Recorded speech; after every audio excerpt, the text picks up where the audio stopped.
एक क्वेश्चन दिया गया है ग्रेविटेशन और इलिप्स का बेस्ट मिक्सचर सवाल। तो यहाँ पर बोला जा रहा है कि यहाँ पर एक इलिप्टिकल पाथ है, तो यहाँ पर सन है, तो सन का जो ऑर्बिट होगा इसमें ये प्लैनेट मूव कर रहा है इसमें। तो ये प्लैनेट जब पेरिजी एंड एपोजी डिस्टेंस में रहेगा तो तब यहाँ पर और यहाँ पर वेलोसिटी कितना होगा।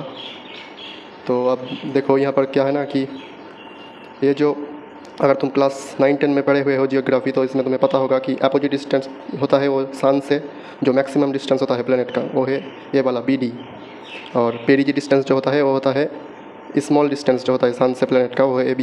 अब देखो इलिप्स का तुम्हें अगर एक प्रॉपर्टीज़ पता है तो वो क्या है कि ये अगर सेंटर में लाई कर रहा है हॉरिजॉन्टल इलिप्स, तो ये सेंटर में 0 0 होता है, और ये जो फोकस है वो है AE, 0 होता है, और ये होता है A, 0।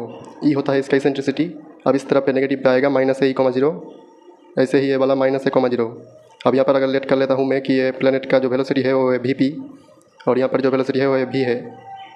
तो अब देखो इस AB डिस्टेंस को क्या बोल सकता हूँ। AB डिस्टेंस होता है, यहाँ से कैलकुलेशन करके आएगा A(-E), और BD जो डिस्टेंस आएगा BD ये आएगा A(+E).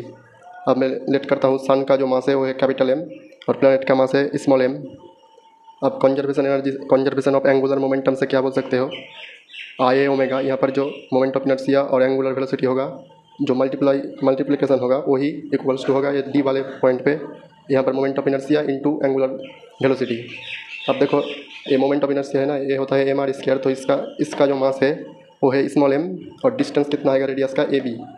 तो अब AB का स्क्वायर कर दिया। अब देखो ओमेगा होता है V/r, V रेडियस होता है, तो क्या होता है यहाँ पर VP वेलोसिटी है, और ये जो रेडियस है वो है AB। अब देखो ये D पॉइंट पे क्या होता है, D पॉइंट पे हो रहा है मास तो है m रख दिया। अब r स्क्वायर करना है, तो ये BD होता है रेडियस, तो BD का स्क्वायर कर दिया, और यहाँ पर जो एपोजी का वेलोसिटी है वो है VA/BD, वेलोसिटी बाई रेडियस होता है BD, तो BD कर दिया। अब यहाँ से देखो AB कट जाएगा, BD भी कट जाएगा, एक BD रह गया। अब देखो AB होता है यहाँ से A(-E) इंटू VP रख दिया इक्वल्स टू देखो BD क्या होता है A(+E) इंटू VA। अब कंजर्वेशन एनर्जी से बोल सकता हूँ ना कि यहाँ पर जो वेलोसिटी है प्लेनेट का, तो इसके लिए काइनेटिक एनर्जी आएगा। काइनेटिक एनर्जी क्या होता है 12mv², तो 12mvp²।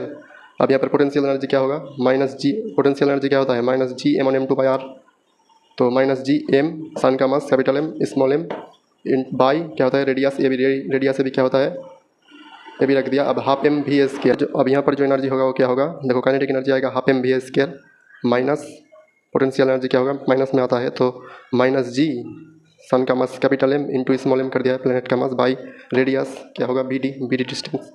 अब यहाँ से कैलकुलेट करके VP²/2 m काट दो। अब m काट के VP²/2 -Gm, ये भी क्या होता है, ये भी होता है A(-E) पुट कर दिया, VA²/2 -G M/A(+E) जो है BD का डिस्टेंस है। अब यहाँ से ना VP² -VA² इक्वल्स टू आएगा 2G M/A, यहाँ से फर्स्ट ब्रैकेट के अंदर 1/1 - (-1/1+E)। अब देखो ये जो इक्वेशन 1 है इक्वेशन 2 है, इस दोनों को सॉल्व करके ना तुम VP आसानी से कैलकुलेट कर सकते हो, जो कि आएगा VA आएगा √Gm/A 1 - E/1+E।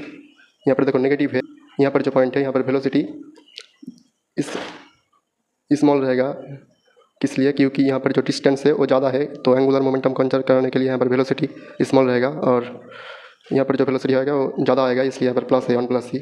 तो ये देख सकते हो।